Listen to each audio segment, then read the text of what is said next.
Assalamualaikum warahmatullahi wabarakatuh.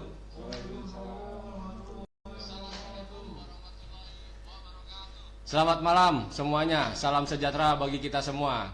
Bertemu kembali dengan kami dalam acara Nguber Orion, ngukur bersama Orion. Kali ini episode ke-7 ya, seperti biasa malam Kamis jam 7.30 sampai dengan selesai.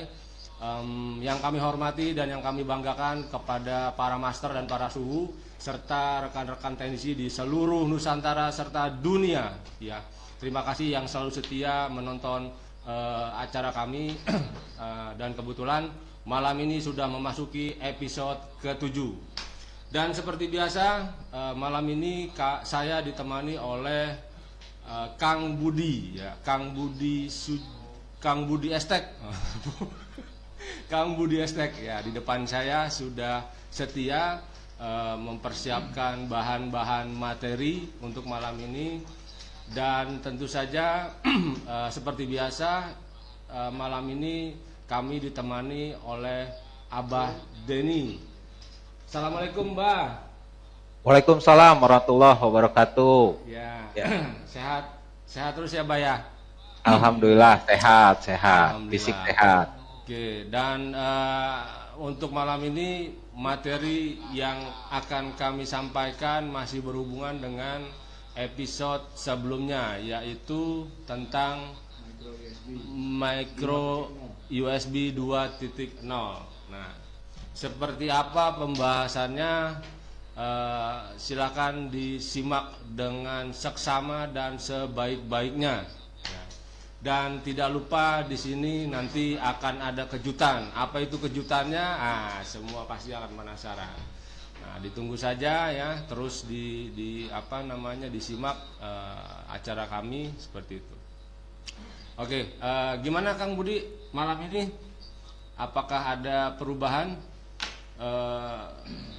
tentang tentang penyampaian materi atau masih sama? Kalau materi masih sama ya, tadi yang Pak Ciko tadi jelaskan masih menyinggung, masih ada hubungannya di episode ke-5. Ini sekarang episode ke-6 Pak. Ke-6 ya? Ke-6. Oh ya maaf, ke-6 saya udah mau ke-7 aja. Sudah nggak sabar ya Pak ya. Oke, kalau gitu masih sama ya Kang ya.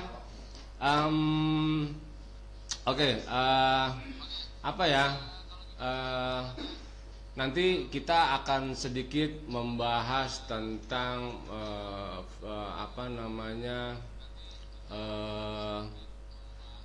pembahasan tentang fitur-fitur dari Orion itu sendiri ya.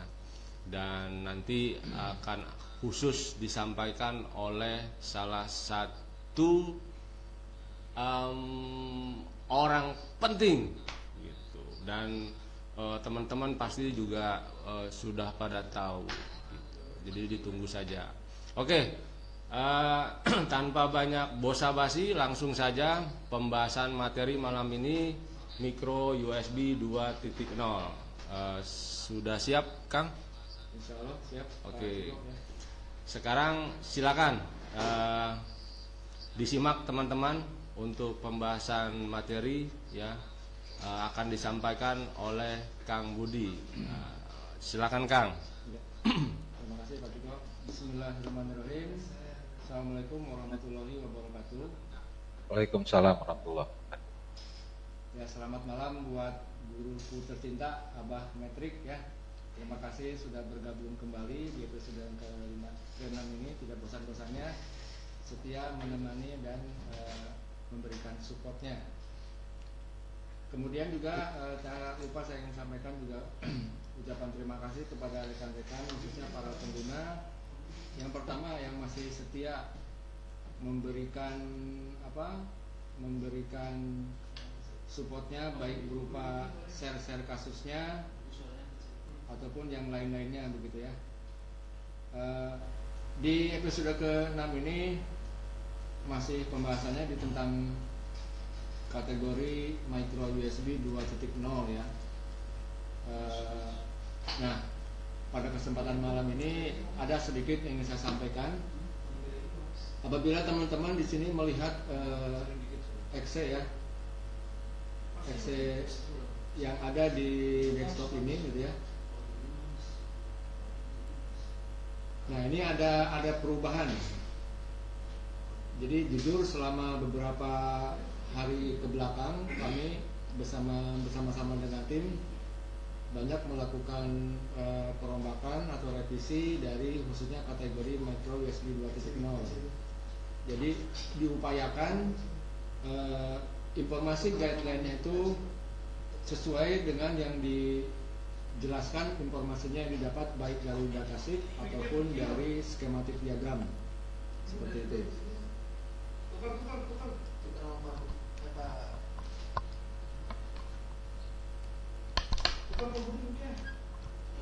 Ya, Jackson. Ya. Nah, oke. Kita langsung saja kita ke pokok pembahasannya. Seperti yang kita ketahui bersama bahwa micro USB ini merupakan salah satu bagian dari rangkaian yang lainnya, karena nanti ada micro USB 2.0, ada micro USB Type C seri 2.0, ada juga seri 3 sekian seperti itu. Nah, di pembahasan sekarang ini yang ingin saya sampaikan kembali adalah adanya perubahan pertama dari nama-nama jalurnya atau nama-nama netname-nya, kemudian ada perubahan jalur juga di guideline-nya seperti itu. Nah, di sini saya coba mengambil dua sampel ya. Di sini brand Oppo A1K, dan di sini ada Infinix Smart 3 Plus ya. Seperti itu. Persamaannya, kedua brand ini untuk IC switch chargernya dia menggunakan jenisnya adalah KFN ya.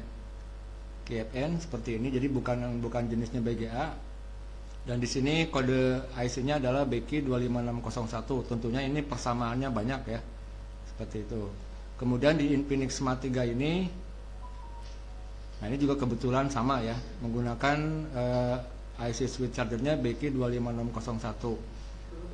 Tetapi apabila coba saya perhatikan di sini ada sedikit perbedaannya ya, seperti itu. Di sini saya akan coba buka dulu. Nah, di Oppo A1K ini di folder block diagram. Nah, ini saya coba snap dulu ya. Di datasheet ini seperti yang sudah saya informasikan juga, yang terdiri dari ini ada 3 halaman ya, ada 3 halaman. Nah, ini penampakan atau layout atau pinout dari si IC BQ25601 ya, seperti ini. Jumlahnya ada 24 pin, kemudian masing-masing pinnya ada namanya seperti itu. Nah, kemudian saya close lagi. Nah, kemudian di sini saya akan coba memanggil skematik diagramnya. Nah, tentunya nama-nama netname atau nama-nama jalur yang ada di dalam guideline di kategori micro USB 2.0 ini bisa terkoneksi dengan skematik diagram. Alasannya ya karena si brand Oppo A1K ini dia dari pabrikannya untuk skematik diagramnya sudah tersedia ya, seperti itu. Nah, tentunya kawan-kawan juga sudah tahu, atau bagi yang belum pernah mencoba, bagaimana sih cara mengkoneksikan netname yang ada di guideline dengan skematik diagram. Langkahnya mudah ya. Nah, misalkan di sini kita langsung aja ya, kita langsung melakukan investigasi. Nah, di sini yang pertama kali saya akan menuju ke konektor USB-nya. Nah, sekaligus kita samakan kembali persepsinya bahwa yang namanya micro USB 2.0 ini konfigurasi pinnya pertama terdiri dari PBus, kemudian USB DM, USB DP, data min atau data plus, dan USB ID seperti itu. Nah, nanti kita akan tracking jalurnya, masing-masing jalur tersebut kemana saja ya. Dan di sini kalau kita lihat informasinya, ketika kita klik kategori micro USB 2.0 ini, IC yang terbuka pertama di sini adalah ada melibatkan SoC ya. Dan nanti di SoC ini jalur-jalur apa saja yang terlibat dalam kaitannya dengan kategori micro USB 2.0. Kemudian di sini ada melibatkan IC PMU ya. Nah, yang ini IC PMU. Kemudian yang ketiganya yaitu IC switch chargernya itu sendiri, seperti itu. Nah, langsung saja di sini coba kita lihat ya, jalur P-bus USB in ini seperti apa sih penjalurannya gitu ya, yang ada di brand Oppo A1K ini.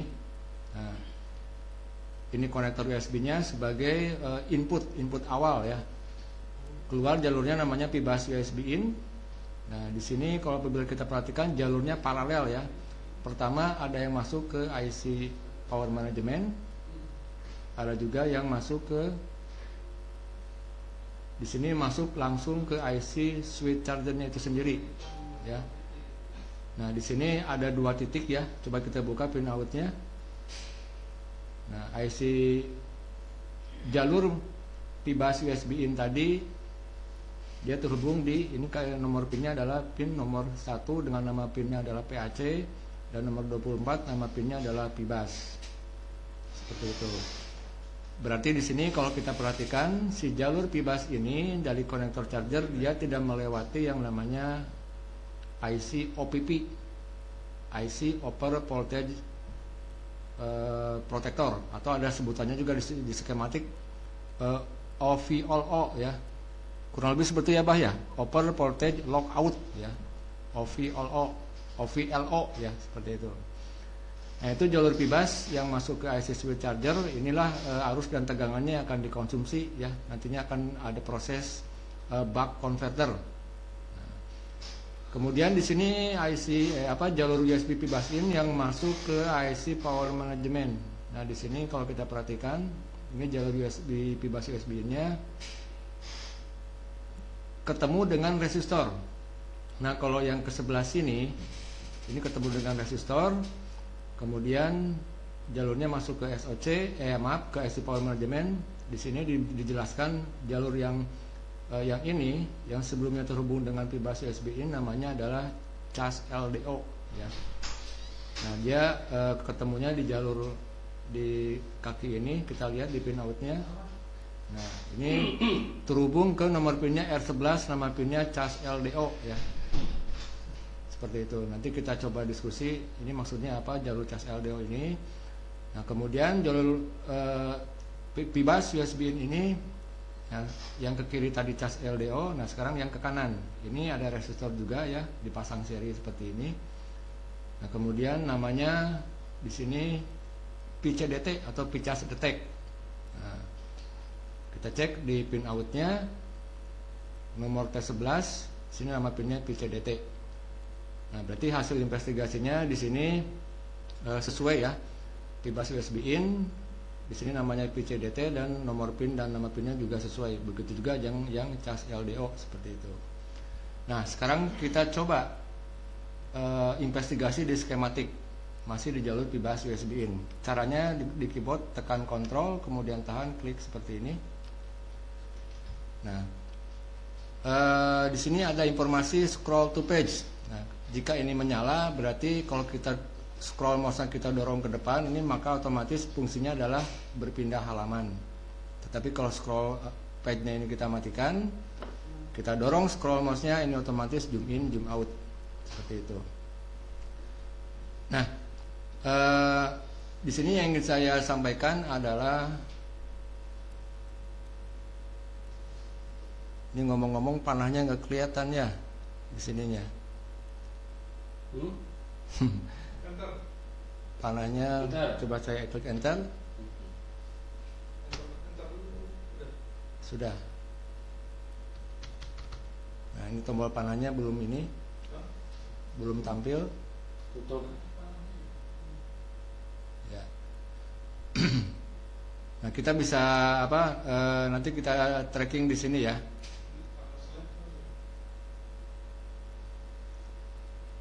Bentar.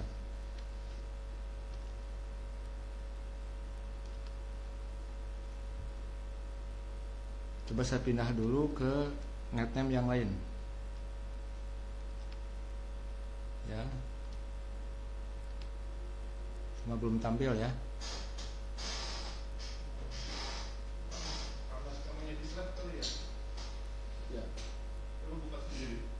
Coba kita buka secara tunggal ya. Tapi biasanya tadi saya tes mau sih.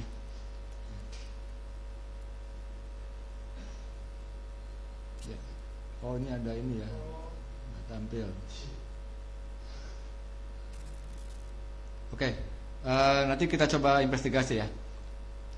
Nah sekarang kita coba sekarang di sini kita perhatikan PIBAS USB ini yang masuk IC switch charger. Tadi sudah diketahui jalurnya masuk ke IC switch charger ini di pin 1 dan pin 24 seperti itu. Nah sekarang kita akan melakukan investigasi yang berikutnya di jalur USB DM ya. Di sini namanya masih USB DM con dan USB DP con ya. Seperti itu.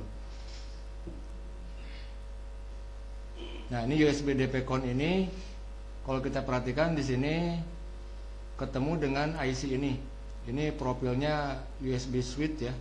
USB switch di mana di sini si IC jalur data ini baik USB DP sama USB DM tujuan akhirnya adalah ke SOC. Namun sebelum dia masuk ke SOC dia melewati dulu IC ini namanya IC USB switch ya, semacam filter seperti itu.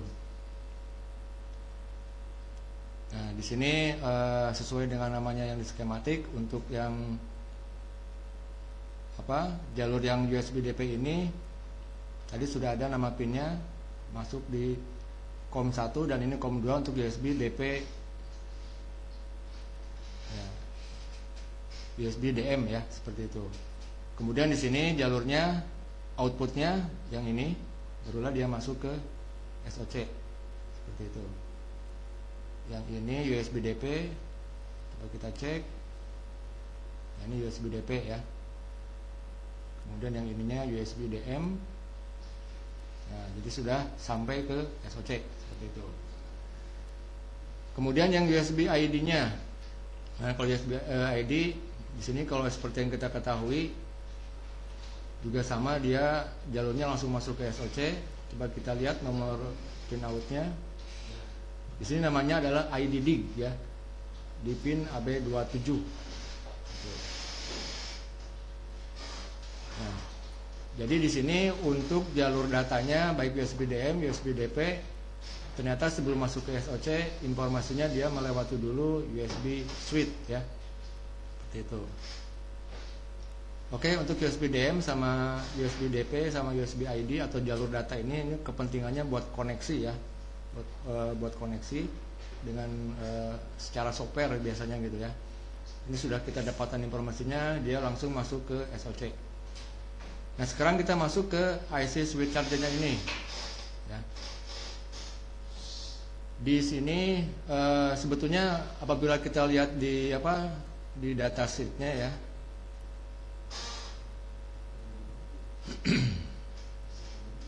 di datasheetnya ini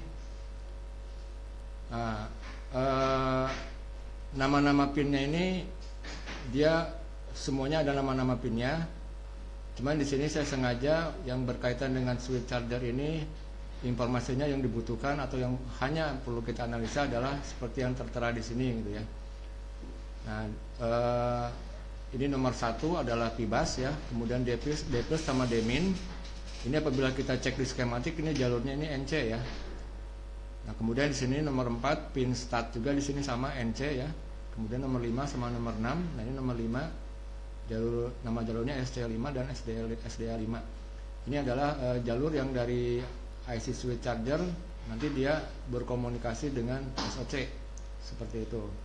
Nanti untuk komunikasi ini kepentingannya buat apa? Ya mungkin salah satunya untuk dalam masalah ketika proses pengisian. Namun biasanya ini akan terjadi komunikasi dengan SOC setelah syarat-syaratnya atau sekuensinya tahapannya sudah terpenuhi gitu ya. Sebagai contoh berikut di sini ada namanya interrupt ya. Ini kalau bahasanya di sini interrupt cas 0 ya, sebut aja ini adalah interrupt atau informasi. Ini tentunya dari switch charger diinformasikan ke SOC. Jadi switch charger ini ibaratnya menginformasikan ke SOC ada charger yang masuk seperti itu. Nah, biasanya di sini si SOC setelah mendapatkan informasi, mendapatkan interrupt, ini jalur interruptnya ya. Nah, yang ke atas ke sini. Si SOC dia membalas. Setelah dia mendapatkan interrupt, dia membalas dengan mengeluarkan tegangan perintah namanya GPIO charge enable. Nah, dia membalas ke IC switch charger. Nah, kemudian barulah terjadi proses pengisian charging seperti itu. Nah, di sini ada di sini ini ada sebuah pin namanya pin sys ya. Nah, pin sys ini adalah nantinya si IC switch charger ini dia akan melakukan proses pengisian. Outputnya di sini ke jalur PCS. Kemudian dia juga masuk ke dalam lagi ke internal IC switch charger. Outputnya dia keluar menuju IC pibat, jalur pibat seperti itu. Kemudian juga di sini yang perlu diperhatikan dalam analisa charging di sini tentang kapasitor ini ya. Kapasitor ini apabila kita perhatikan kedua kakinya dia tidak ada yang terhubung ke ground. Nah, ini kapasitor ini juga pernah atau sering kejadian jika kapasitornya ini biasanya kasus di lapangan itu komponennya hilang. Kapasitor yang sekecil ini jangan diabaikan karena akan mempengaruhi dalam masalah proses charging. Biasanya kasusnya ini di kasus fake ya, fake charging. Jadi pengisian palsu salah satu penyebabnya dari sini seperti itu.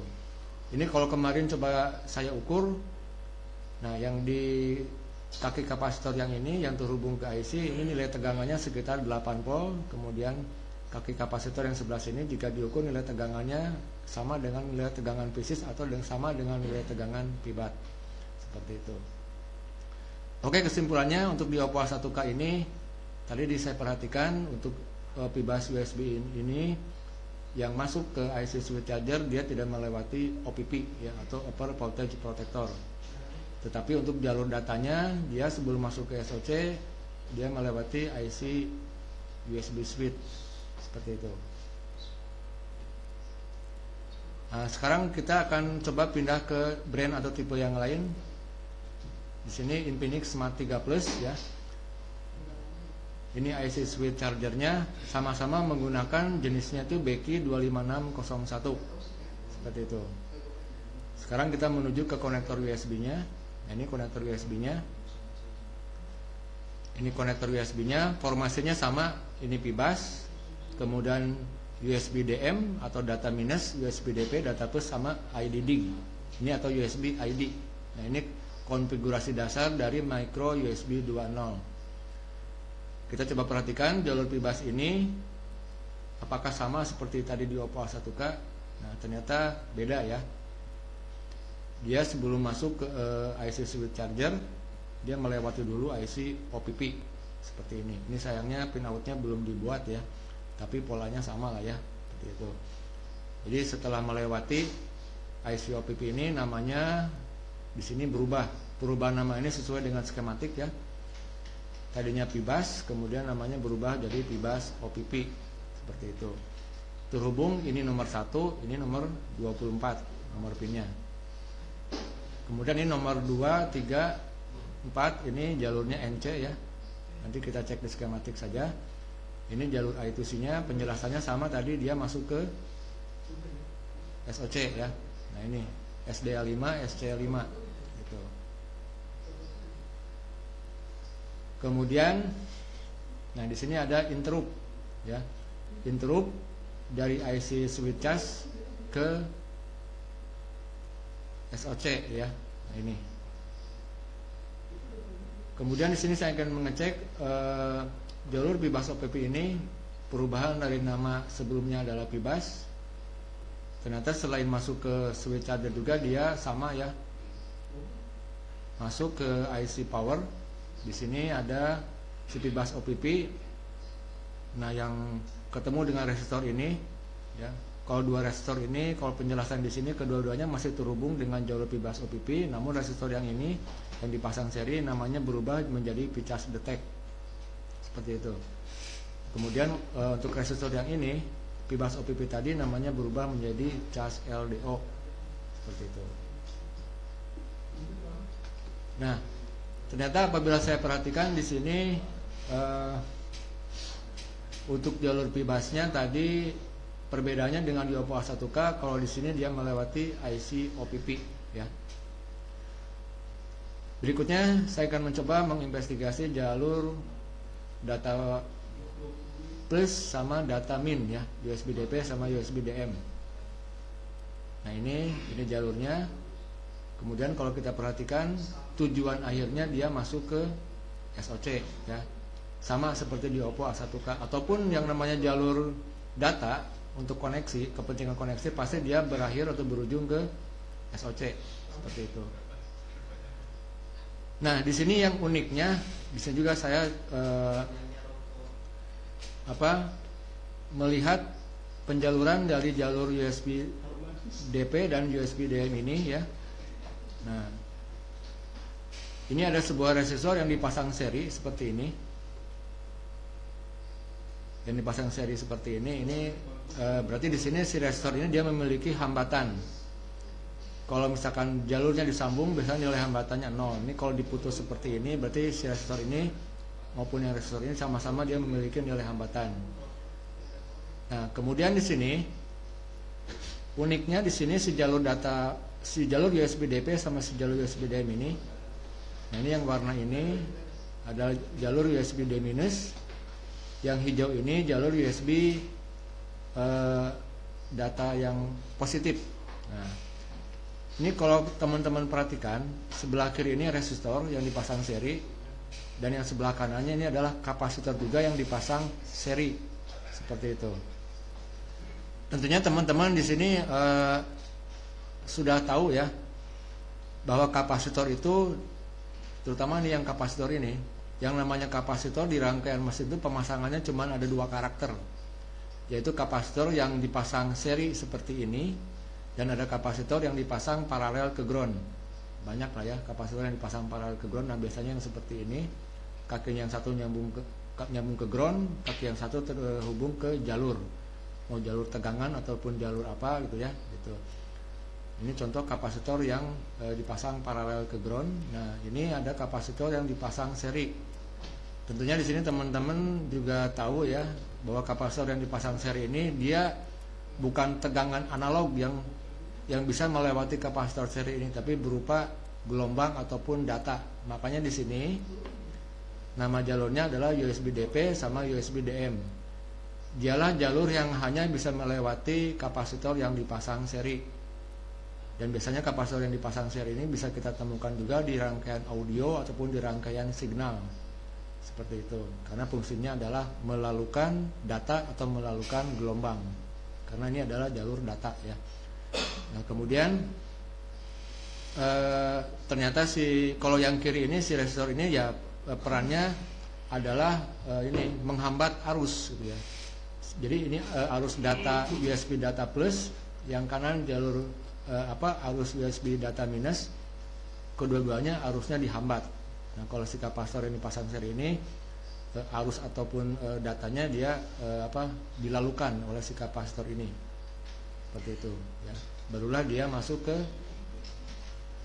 SOC ya, seperti itu.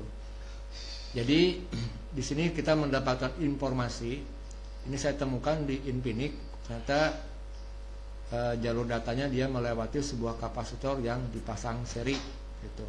Biasanya kan jalur USB D plus DM itu biasa jalurnya seperti ini gitu ya, tanpa melewati kapasitor seri, biasanya cuma melewati resistor seri ataupun lilitan ya seperti ini, barulah dia masuk ke SOC seperti itu. Itu mungkin sementara saya coba buka dulu pembahasan micro USB 2.0 di tipe Infinix Smart 3 Plus ya, yang sama-sama menggunakan switch chargernya BK25601, baik penjelasan tentang USB bebasnya ya, ataupun permasalahan tentang jalur datanya seperti itu. Nah, di sini tentunya kami di sini punya alasan kenapa sebelumnya tidak seramai ini jalurnya gitu Pak Ciko ya. Kalau kemarin kita cuma cukup sederhana. Pibas UPP masuk ke IC switch charge, kemudian keluarannya baru menuju pibat. Di sini kami tambahkan ada I2C SDA SCL, ada interrupt ya, dan lain sebagainya seperti itu. Karena di sini kami berupaya menyesuaikan dengan informasi yang didapat dari skematik ataupun di datasheet seperti itu. Terima kasih, mungkin sekilas saja yang perlu saya informasikan ya. Ya. Saya kembalikan ke Pak Ciko. Terima kasih Kang Budi Estek. Suaranya masih jelas? Oke.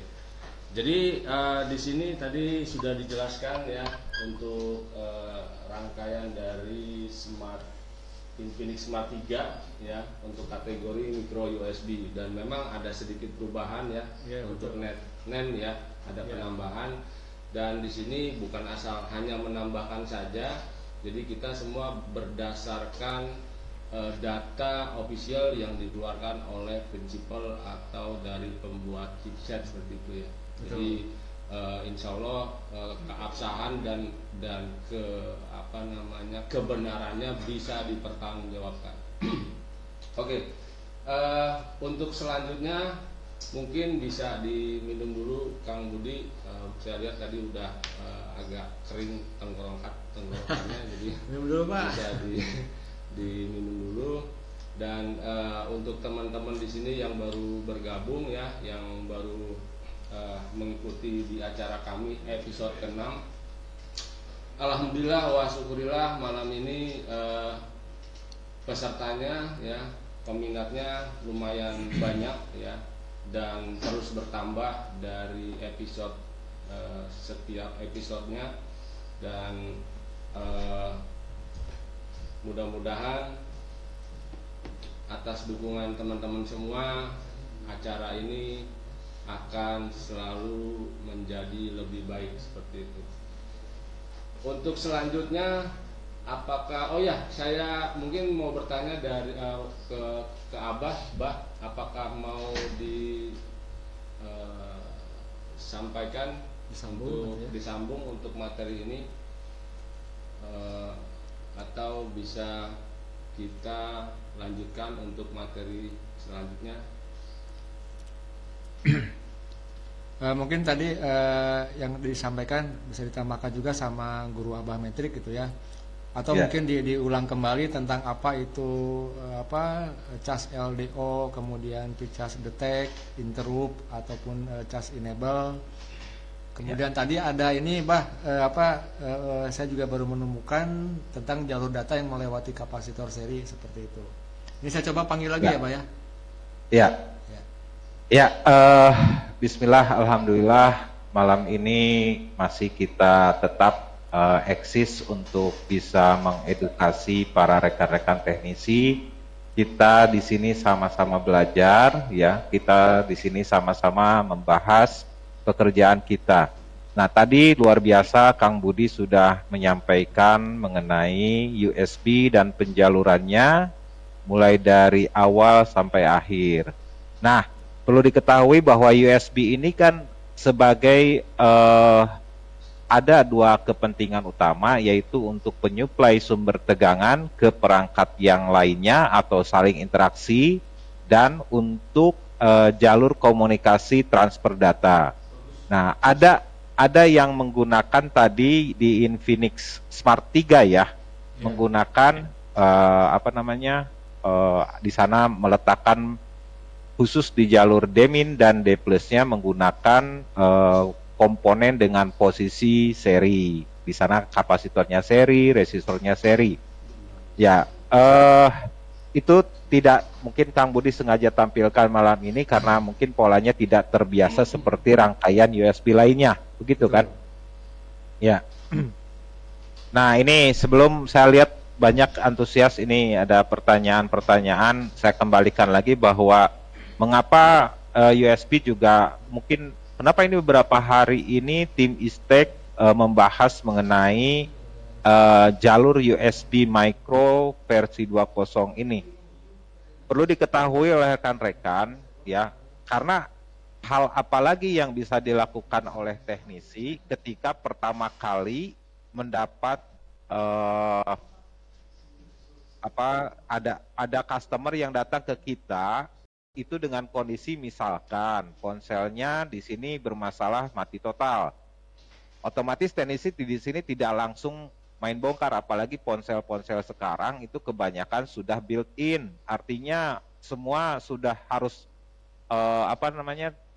tidak seperti knockdown dulu ya, kita bisa mengakses bagian internal VBAT-nya, jalur-jalur VBAT kita bisa akses.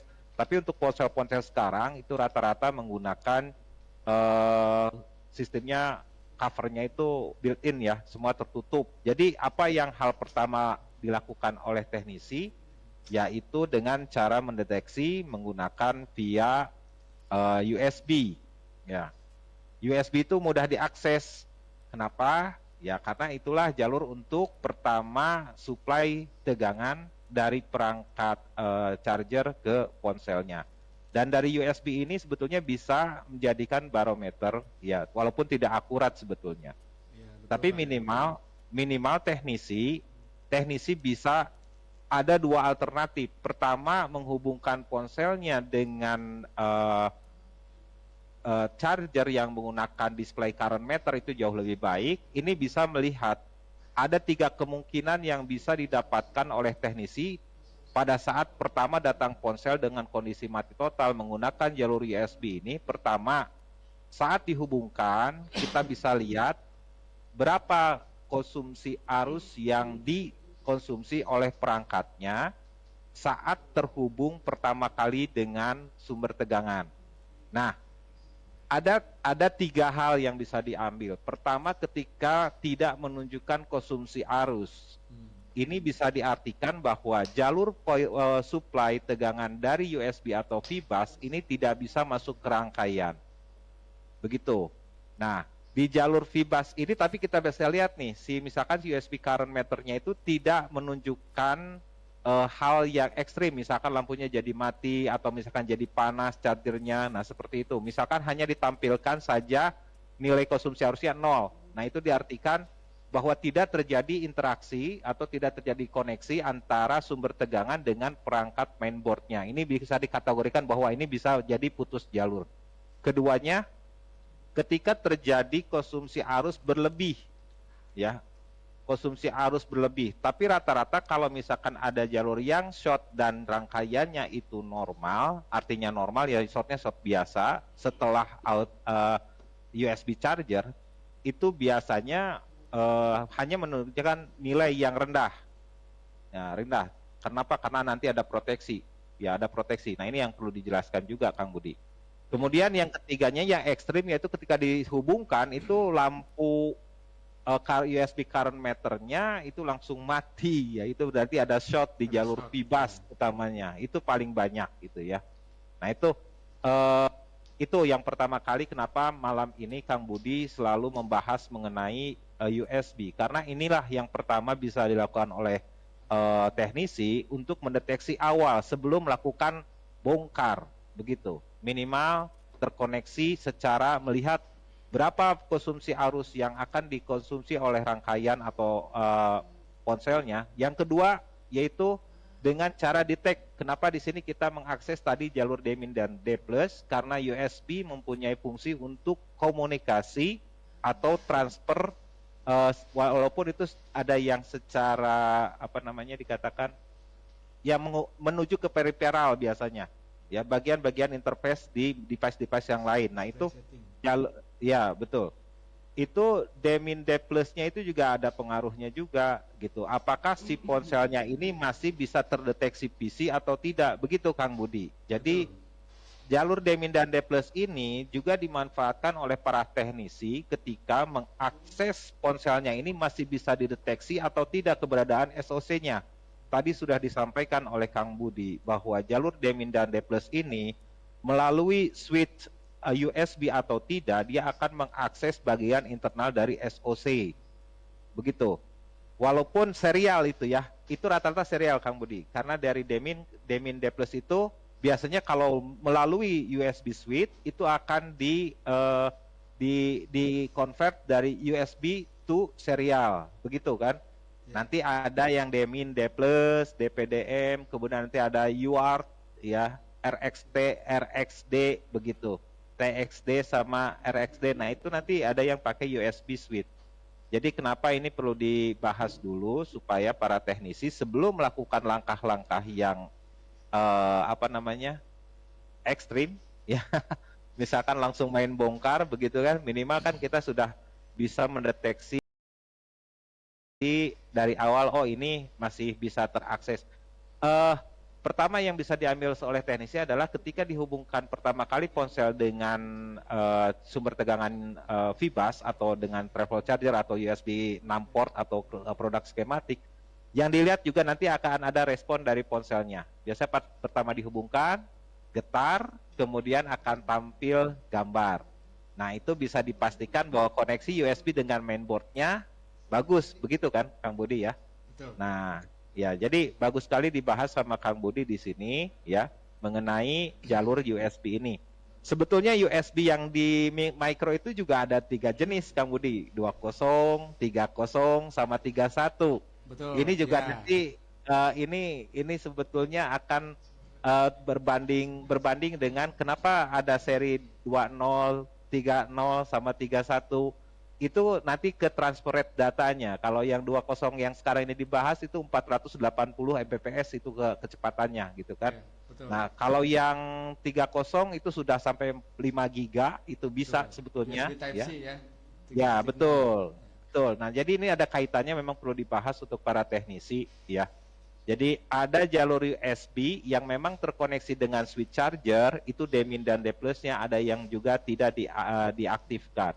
Nah, ini nanti kaitannya dari di switch charger itu nanti ada kontrol, ada beberapa jalur kontrolnya seperti USB detect, kemudian interrupt Kang Budi tadi yang Kang Budi sampaikan.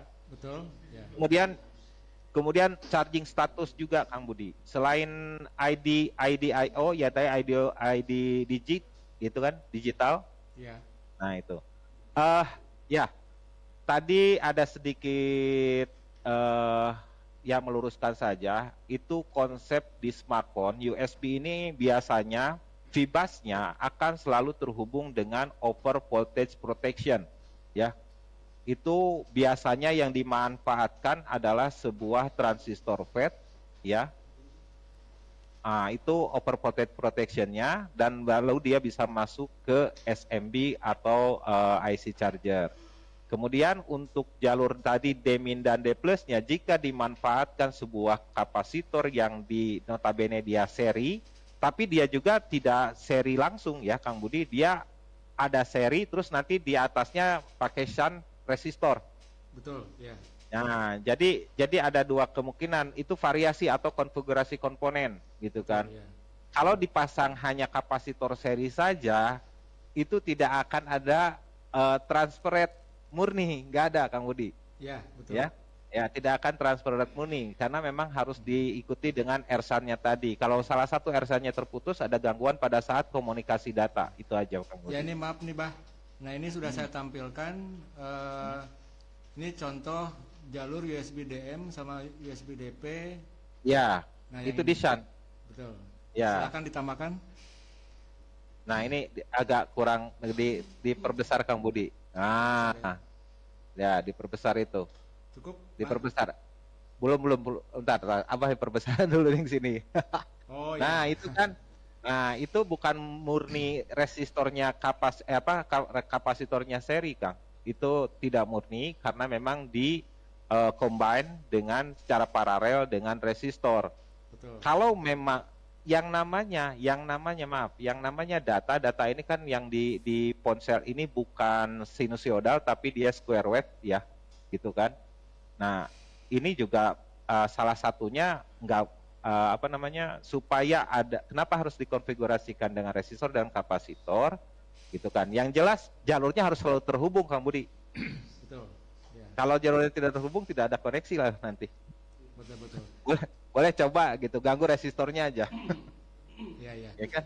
Nah, ini perlu juga disampaikan gitu kan. Jadi bukan berarti itu serinya kapasitornya murni seri, tidak, tapi disankan dengan resistor.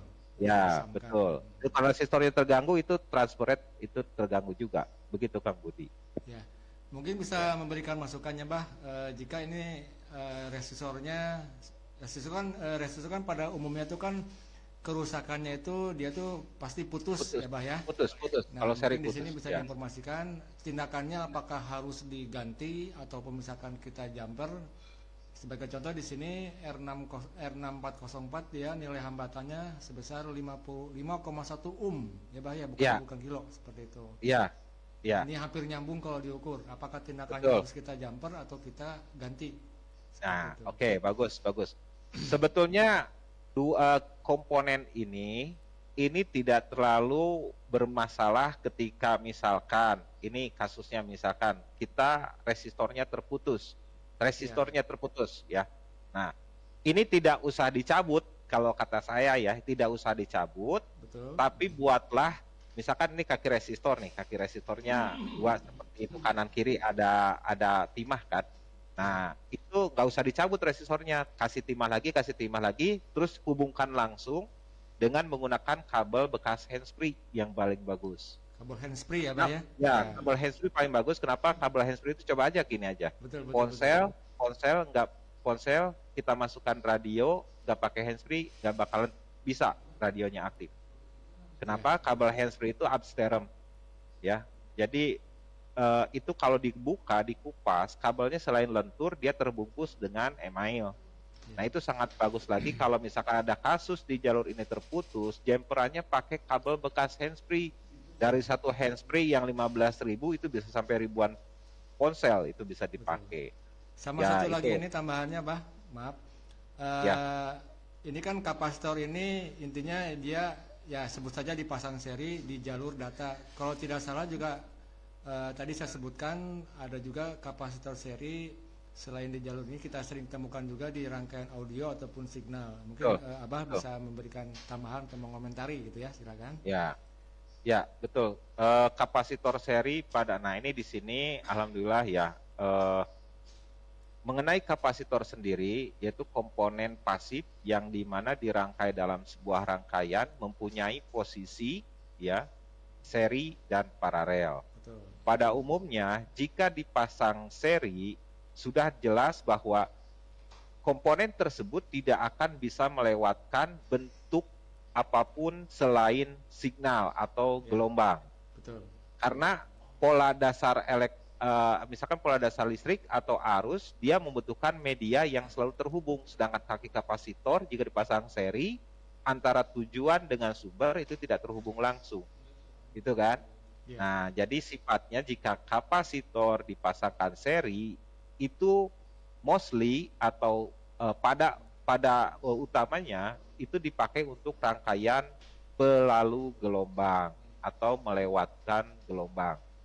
Nah, boleh nanti dibahas lagi di bagian-bagian. Ini juga sekalian saja banyak tuh teknisi yang terjebak dengan pola C seri itu khususnya nanti banyaknya selain di gelombang untuk audio juga di bagian radio frekuensi atau RF.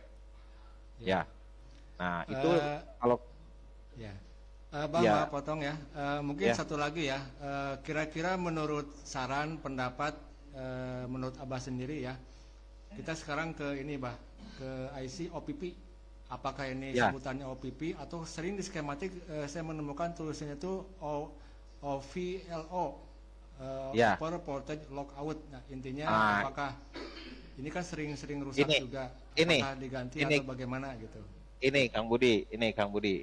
Nah, mudah-mudahan ini bisa kelihatan ya, ini Nah, bisa di zoom, silakan. bisa kelihatan ini. Ada di whiteboard ya. Nah, saya pengen share screen tapi saya cobain tadi nggak bisa. Itu biasanya nih ya. Ini biar Maaf, bisa operator kelihatan. tolong di ini Abah Nggak mau apa-apa. presentasi di whiteboard nih. Diperbesar aja. Nah, nggak apa-apa. Nggak kelihatan wajah abahnya, kelihatan tangannya Jarang-jarang aja. nih Abah nih ngedongeng. Silakan ngedongeng, Bang. Sip. Ya, siap, betul. Emang saya mah bukan trainer tapi pendongeng. Nah, misalkan ini begini ya, mudah-mudahan ini bisa terlihat ya. Ini jalur USB atau ini USB-nya, ya ini ada USB. Kemudian di sini nanti lewat yang namanya Over Voltage Protection. Nah, ini OVP gitu kan, Over Voltage Protection.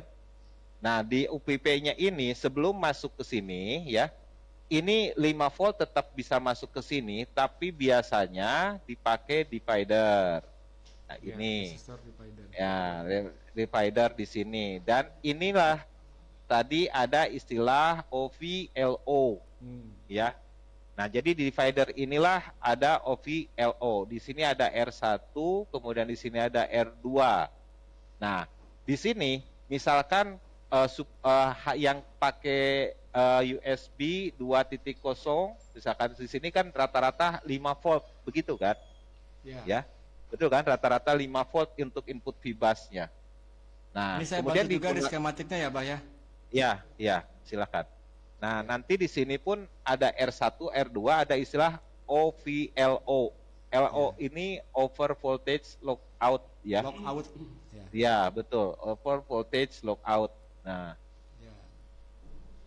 Ya. di OVV ini sebetulnya yang berfungsi kakinya kaki OVLO ini. Dia punya rumusan seperti ini. V divider atau V detect offload ya, itu sama dengan volt in R2 dibagi R1 plus R2. Begitu Kang Budi. Luar Nah, biasa. biasanya Saya pengen tepuk tangan nih, Bah.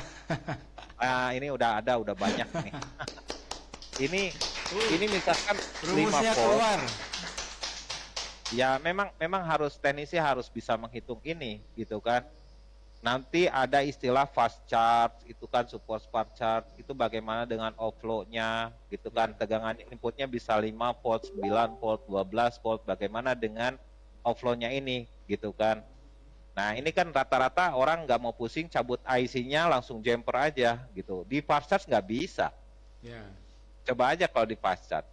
Support fast charge itu memang harus coba kita belajar mendeteksi kerusakannya itu komponen dengan komponen. Apakah komponennya bermasalah? Jangan langsung hajar IC-nya. Karena IC itu kan hanya gerbang pembuka sama gerbang untuk penyalurnya, seperti itu ya. Nah, ini. Jadi kalau misalkan di sini ini rumusannya begini. R1 itu harus lebih besar daripada R2. Gitu. Kalau R2 wajib lebih kecil daripada R1. Kenapa? Ya, karena nanti yang dibutuhkan di sini adalah, dan rata-rata ya kalau nggak usah dihitung aja ya. Di sini kebanyakan kalau 5 volt berarti offload-nya 0,5. Kalau 9 volt offload-nya 0,9. Kalau 12 volt offload-nya itu 1,2. Boleh dicek. Ya. Jadi rekan-rekan gitu ya harus paham juga, ini jalur USB jangan dianggap enteng ya. Ini ada over protection sebelum masuk ke IC SMB atau IC charger, begitu ya Kang Budi. Jadi ada istilah begini nih, kalau untuk di pintu masuk USB-nya itu hanya over voltage protection. Tapi kalau sudah mau masuk ke IC power ya, itu nanti ada yang namanya dengan V-Charge Detect, kemudian V-Charge LDO-nya. Betul. Ya. Itu kemudian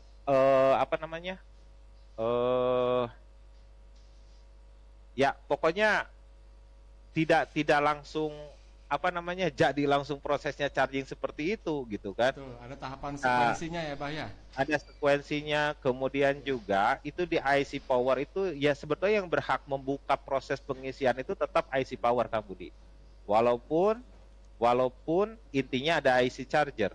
Tapi untuk continuity dari proses chargernya itu ada bagian internal dari IC power yang disebut charger interface itu. Kemudian ADC-nya juga di dalam internal IC power itu nanti akan mengatur proses pengisian via USB ini, begitu Kak Budi. Ya. Berarti mungkin bisa Abah berikan kesimpulan lah ya, atau berikan masukan. Sebaiknya si IC OPP ini sebaiknya diganti aja ya, Bah ya.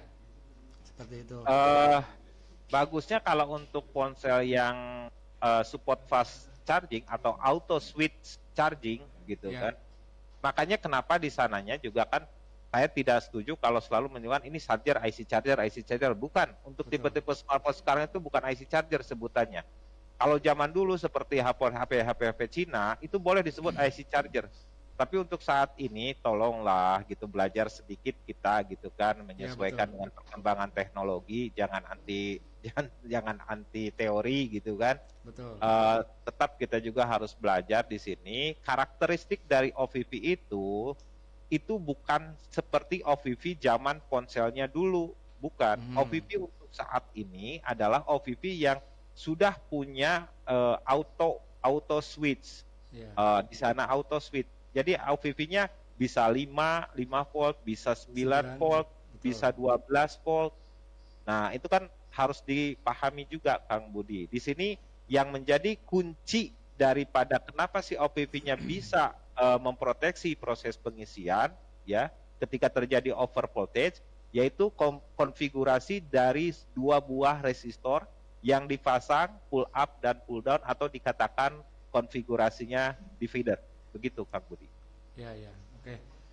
Berarti kita di sini mesti memikirkan ulang bahwa seperti saya mungkin Mbak ya, si OPP ini seolah-olah hanya sebatas sebuah proteksi jika ada tegangan input chargernya itu yang berlebihan. Contohnya misalkan ngecas tapi di rumahnya itu listriknya lagi naik turun, atau misalkan sumber listriknya dari genset misalkan seperti itu. Betul. Nah, ini kan kebanyakan di Indonesia bagian timur itu kalau ngecas pakai genset tuh gitu kan. Dia juga fluktuatif, artinya sumber tegangannya kadang over voltage gitu kan. Nah, Betul. ini pentingnya rangkaian OVV itu untuk melindungi bagian yang lainnya sebelum over voltage di rangkaian yang lain dia yang paling awal akan destroy atau rusak gitu kan. Nah, Betul, ya. Ya, ini nggak bisa dijumper Kang Budi. Ya. Ini kalau ini nggak bisa dijumper, ya artinya IC-nya diusahakan harus ada, gitu kan. Kalau misalkan dijumper, konsekuensinya apa coba? IC-nya cepat rusak nanti. Nah, itu nanti pas begitu, itu biasanya ada yang dikatakan current-nya bukan current biasanya gitu pada saat dicolokkan itu yang kena malah jadi suka IC chargernya kan gitu, inputnya itu ya tidak bisa melakukan penyesuaian lagi gitu. Ya, betul. Oke. Oke Abah, mungkin penjelasannya sungguh luar biasa. Saya juga secara pribadi berterima kasih sekali. Mungkin karena kita masih ada waktu, kita berikan dulu kesempatan dulu Bah ya kepada rekan-rekan yang ingin bertanya. Saya kembalikan dulu ke Pak Ciko ya. Ya. Silakan Pak Ciko. Ya, terima kasih Abah. Abah masih Sama-sama ada, Bah, ya. kopinya Bah? Ada, udah dong kan saya yang bikin satu siapkan kopi pahit nih. Bah, itu kayaknya penyampaiannya sangat menarik sekali, Bah. Jadi saya lihat di sini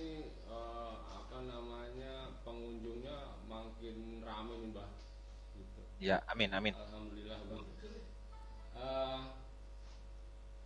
Jadi sekali lagi untuk malam ini sekali lagi untuk malam ini materinya masih seputar micro USB 2.0, dan tadi sudah disampaikan materi oleh Kang Budi, oleh Abah kita, Abah Metrik ya, Kang Denny. Dan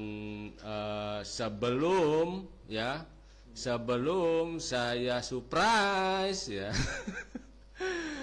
Jadi saya kasih kesempatan dulu bagi rekan-rekan teknisi di sini di seluruh dunia ya, khususnya di Indonesia yang mau bertanya ya, kita batasin aja nih 1 atau 2 pertanyaan singkat ya, silakan ditulis di kolom komentar ya, dan insya Allah kita akan jawab semampunya ya. gitu. Sebelum nanti saya kasih kejutan siapa kira-kira sosok yang akan Memberikan kejutan. kita undang pada malam ini ya gitu. Jadi monggo silakan yang mau bertanya, saya kasih kesempatan. Oke. Wah, ini Pak Ciko banyak ya yang dari luar saya lihat ini. Wah, dari luar ada kayak ini yang apa? Yang komen ya. Oh ya, Ya. ada beberapa bah tadi yang masuk I tuh. would like to say hello to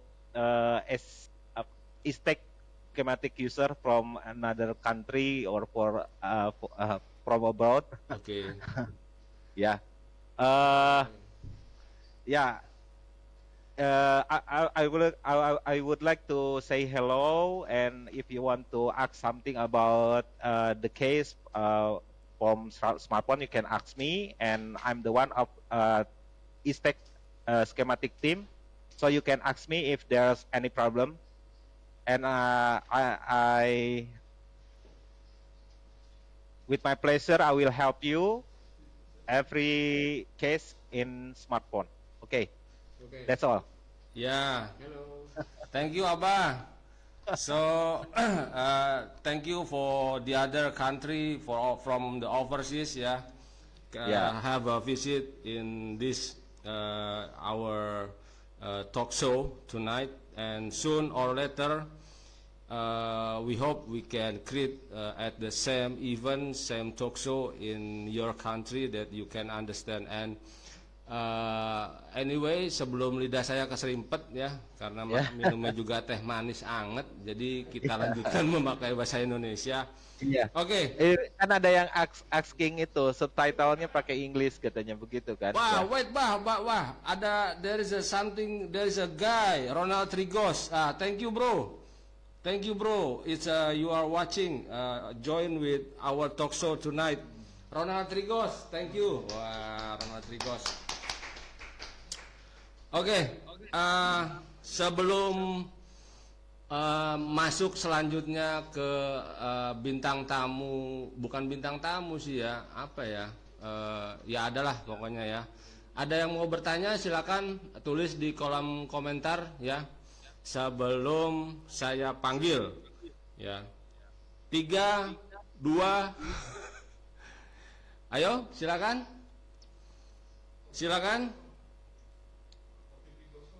Oke. Sebelum saya panggil ya, saya kasih petunjuk clue ya. Jadi di luar sana Orion ini kan sudah berdiri kurang lebih hampir 2 tahun lamanya, dan sudah sejauh ini memberikan tenaga pikiran kami semua ya untuk membantu teman-teman teknisi di luar sana untuk memperbaiki handphone seperti itu. Dan siapakah sosok di balik terwujudnya semua ini? Mungkin teman-teman sebagian belum banyak yang tahu juga ya.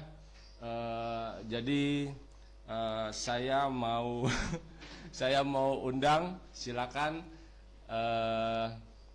Pak Mas ya ini sosoknya nih, it's a coming soon. Oke. Ya, inilah Pak Bayu Timur. Ya, selamat datang Pak. Oke. Di depan saya ya, di tengah-tengah kita sudah hadir ya satu sosok yang sangat sebenarnya saya tunggu-tunggu ya, kita nantikan bersama supaya bisa bergabung di acara kita ya. Mungkin hari ini atau episode depan ya, atau mungkin bulan depan pasti akan ada saat-saat seperti ini, seperti itu. Oke, jadi Mas Bayu ini adalah sosok ya, orang yang andil untuk terwujudnya dari Istek Schematic ya. Jadi beliau inilah yang mempunyai ide-ide pemikiran ya, sehingga Orion ini bisa berjalan ya dengan lancar sampai sejauh ini. Oke, sedikit mungkin dari teman-teman Mas ada yang masih penasaran, mungkin bisa diinfokan ke kita apa sih dulu pemikiran atau apa asal muasalnya kok bisa tiba-tiba bikin aplikasi Estek gitu, atau sekarang namanya jadi Orion ya, Orion Estek Skematik. Takdir, Pak. Takdir, oke. Kayaknya jawabannya udah disiapin nih jauh-jauhan. Oke, takdir, singkat, padat dan Enggak jelas. Oke, ya enggak, kita di sini ngobrolnya santai ya, santai aja ya, gitu. Karena kita di belakang juga peluk-pelukan gitu ya.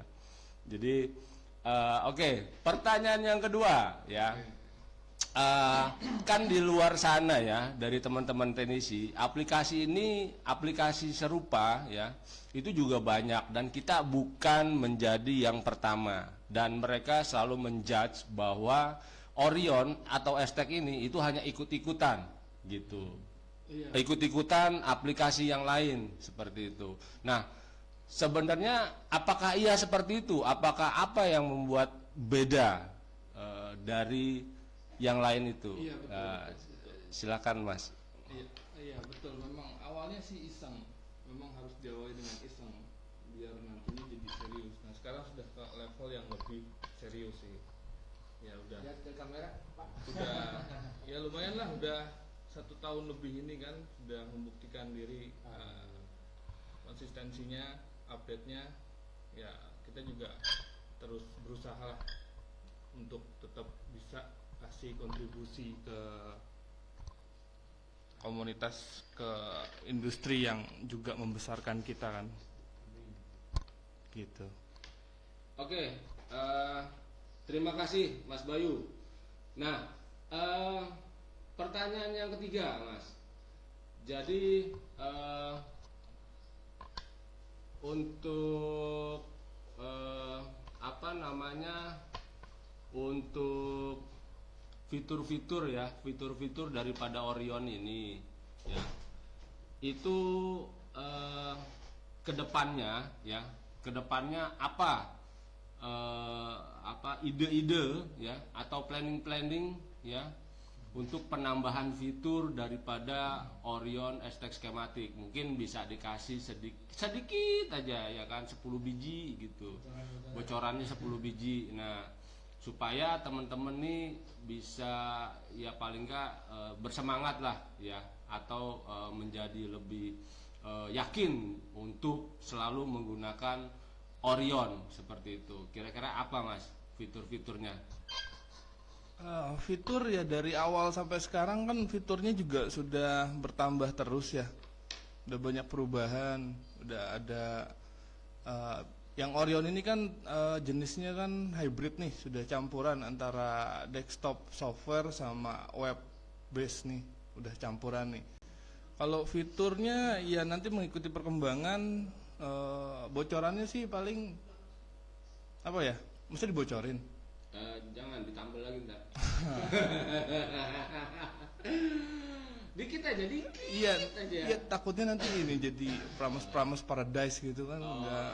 Ya bocorannya sih mungkin kurang lebih sama kayak yang lain sih, kita ngikutin aja lah ya. Nanti mungkin ada alat ukur yang terintegrasi ke software, ada alat untuk analisa juga, karena ini kan memang software kan fungsinya juga untuk analisa kan, skema. Betul. Nah, nanti bisa ditambahin sejenis ya device yang pakai protokolnya MIPI lah, bocorannya gitulah. Oke. Oke. Ya, terima kasih Mas Bayu. Wah, ini luar biasa sekali ya bocorannya. Tadi dikit, kayaknya banyak juga sih. Dikit itu. Oke. Ini aduh, maaf ya. Mic-nya yang satu kayaknya mati ya. Yang ini yang saya pegang bagus nggak? Ini yang bagus. Oke, bagus ya. Ya, jadi tadi kalau saya boleh ulangi sedikit bocoran ya. kita sedang mempersiapkan sebuah proyek besar, ya, seperti itu. Proyek besarnya apa? Nah, tadi sudah disampaikan oleh Mas Bayu. Salah satunya adalah tetap untuk membantu teman-teman dalam menganalisa kerusakan handphone, ya. Karena skematik ini fungsinya adalah untuk menganalisa seperti itu, ya. Dan tambahannya itu seperti apa, ya, yang jelas tadi sudah disampaikan sedikit, ya, kisi-kisinya berupa alat ukur dan apa sih tadi, ya, bahasa itulah, ya, bahasa analisa MIPI seperti itu yang terintegrasi tentunya dengan skematik Orion, ya.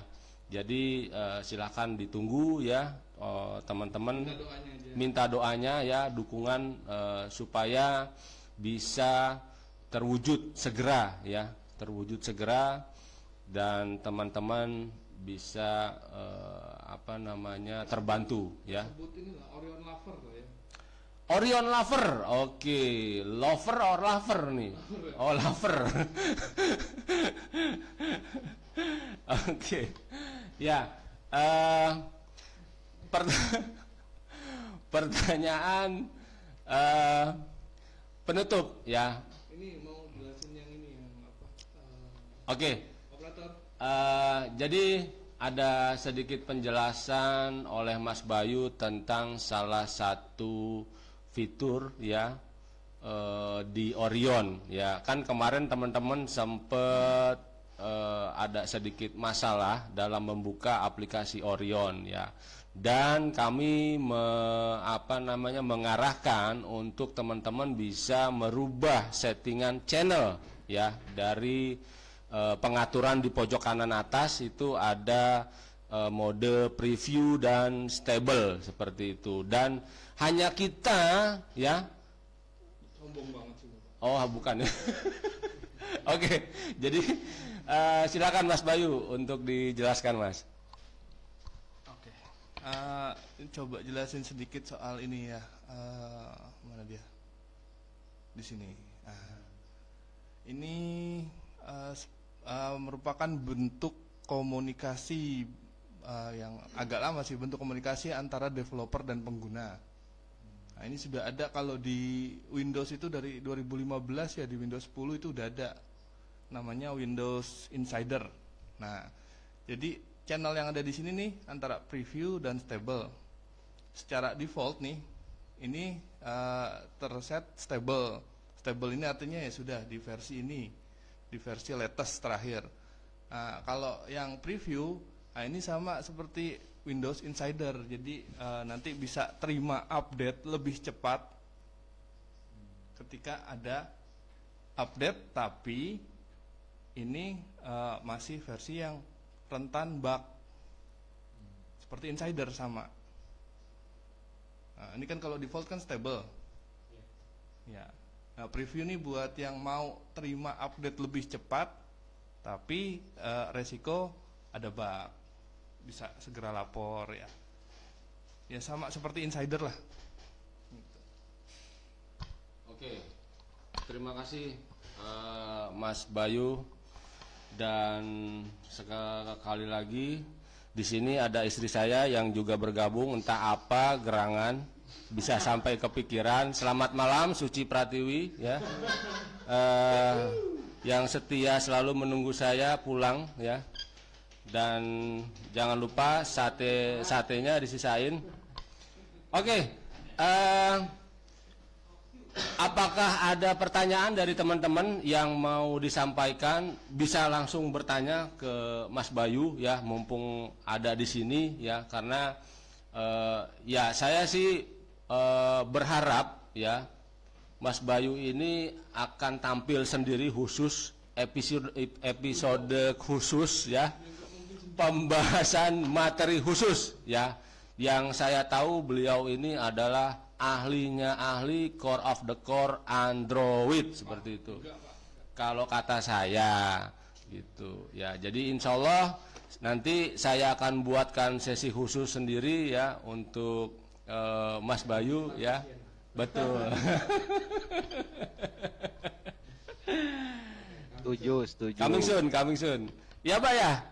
Bah? Iya dong. Oh, iya dong. Iya Iya, dong. Abah. Nama Abah dong. Iya, Harus. iya, sama Abah. Wajib lah. Sama Udah Abah. saatnya tampil. Oke, mungkin tidak ada pertanyaan untuk malam ini. Oke, kita bahas clue-nya untuk materi episode ke-7 minggu depan. Ya, apakah sudah ada planning konsep untuk materi, Kang Budi? Kalau untuk konsep materinya masih tentang micro USB ya. Tapi kayaknya mungkin sudah ada gambaran lah mungkin ya kawan-kawan khususnya para pengguna tentang switch charger yang menggunakan IC KFN. Nah, mungkin di episode yang ke-7 rencananya pembahasannya masih tentang micro USB tapi yang menggunakan IC BGA atau di skematik sering kita menemukan istilahnya itu adalah IC IF PMIC.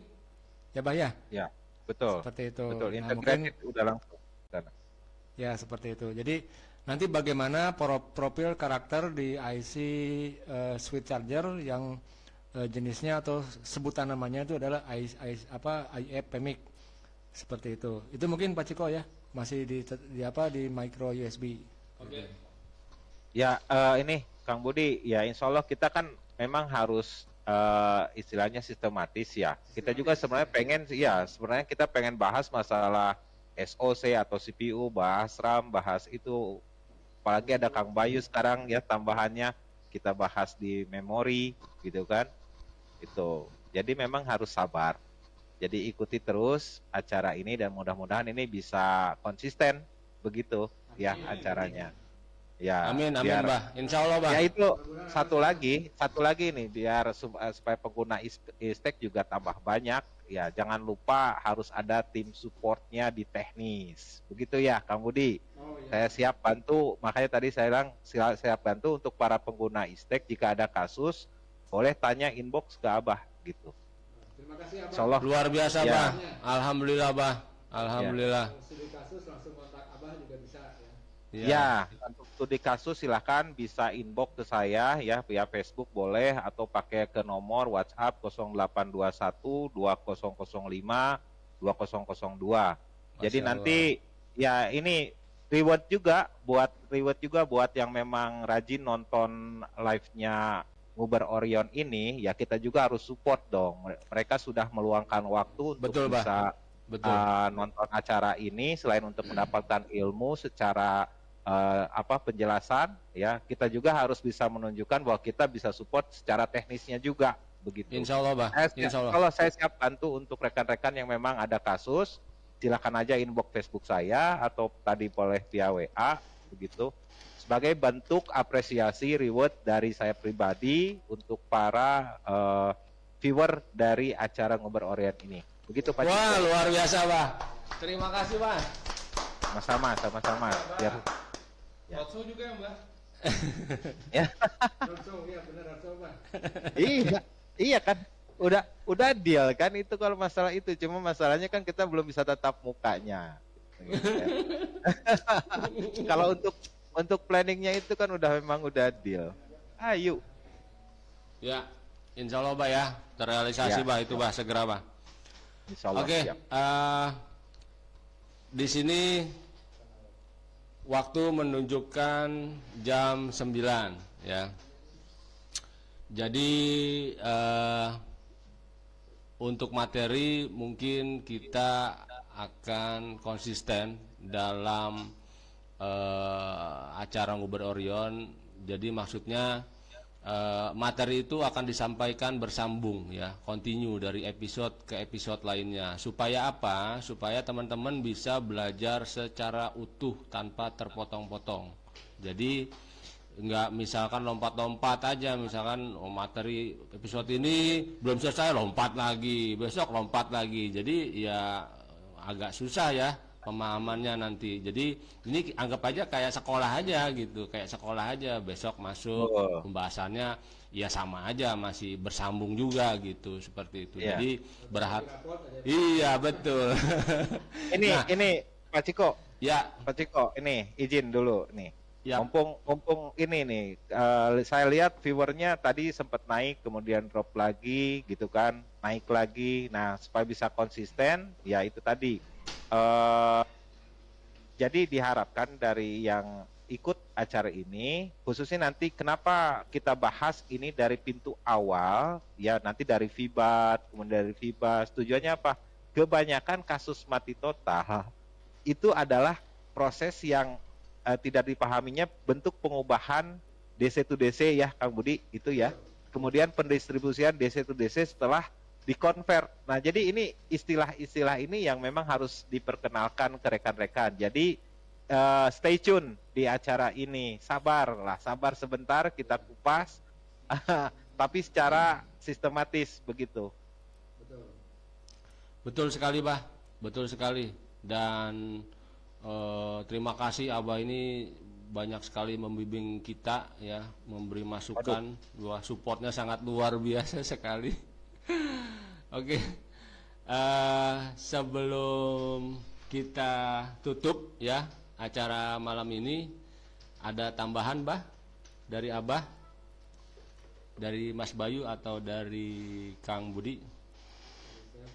Mungkin secara pribadi ya, saya juga di sini sebetulnya buat potongan-potongan rangkaian ya, kemudian gambar-gambar yang saya bisa membantu untuk memperjelas pertanyaan-pertanyaan. Jadi nggak usah ragu-ragu buat yang selalu eksis nonton di acara Nguber Orion ini. Insya Allah itu saya sama Kang Budi sebenarnya di luar dari acara ini sering interaksi gitu kan. Kita menyediakan juga gambar-gambar support untuk kasus ya Kang Budi, begitu. Betul, Bah, betul. Ya, pokoknya buat viewer terus stay tune di sini, ikuti ya, kayak sekolah inilah, kayak apa namanya, bukan sekolah lah, apa namanya. Ini gimana Kang Bayu? Ya, kayak online course. Nah, online course ya, online course. Tapi ya itu tadi, kita nggak bisa langsung ke ujung. Kita nggak bisa langsung ke ujung. Kenapa? Ya itu tadi, butuh penjelasan, butuh. Jadi saya sendiri nih, mudah-mudahan bisa jadi bahan nanti untuk kedepannya di ISTEK ya. Saya punya satu modul yang dinamakan C++. Oh, bukan hanya programmer tuh Kang Bayu. Ya ada C++. C++ itu apa? Pertama, konsep sirkuit ya, konsep dari rangkaian. Kemudian konfigurasi komponen. Saya semua tuh. Kemudian current flow-nya. Di sirkuit itu nanti ada syarat-syaratnya yang memang saya tidak pernah buka. Nanti di ISTEK kita buka lah, ya. Nah, gitu. Ya, ini metodenya mudah, insya Allah. Ya, ini metodenya insya Allah mudah, jadi tidak membutuhkan waktu yang lama. Yang terpenting nanti di acara ini saya akan coba untuk membangkitkan kerangka logika berpikir seorang teknisi, begitu. Ketika dia harus berhadapan dengan sirkuit atau rangkaian elektronika, dia tidak kaku lagi. Bahkan yang harus bekerja itu dia harus bisa logikanya terbuka, kemudian dia bisa bikin shortcut gitu kan. Oh, ini rangkaian ini untuk ini. Jadi tidak usah butuh waktu lama, kita punya metode untuk belajarnya. Insya Allah akan disampaikan di ISTEK Nguber Orion ini. Oke. Terima kasih, Bah. Ya, sama-sama Terima kasih. belajar lah. Sepertinya sudah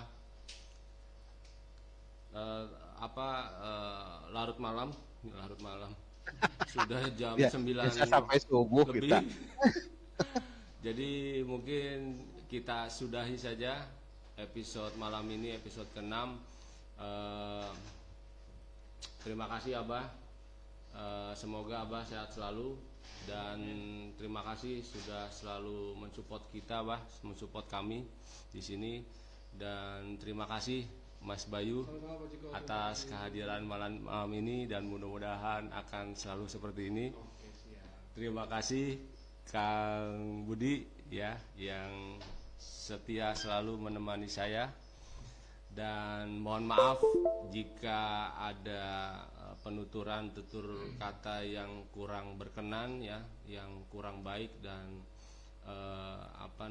pemahaman penjabaran di sini kurang pas ya oleh teman-teman ya, karena mungkin ada perbedaan pendapat, perbedaan aliran seperti itu. Yang satu aliran Sesat. BKT, yang satu BKB.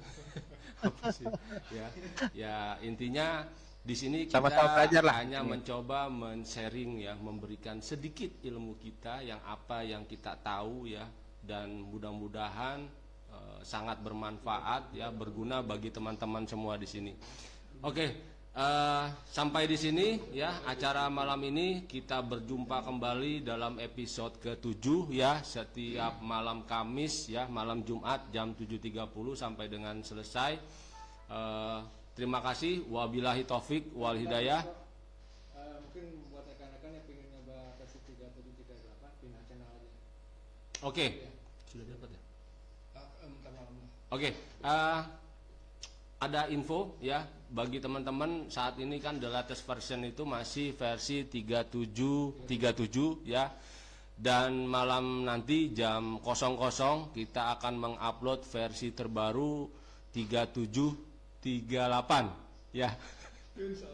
Ya, jadi untuk pengaturan tadi yang sudah kita infokan ya, Mas Bayu infokan pengaturan channel ya, silakan di set ke preview Kalau mau preview, ya stable. ya, jadi supaya langsung bisa dapat natif muncul di dashboardnya teman-teman jika ada versi yang sudah bisa di download seperti itu.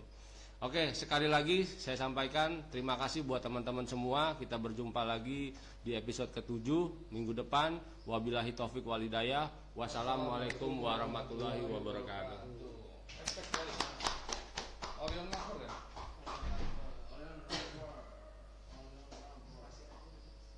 Cepet ya, tapi ya malam ini ya.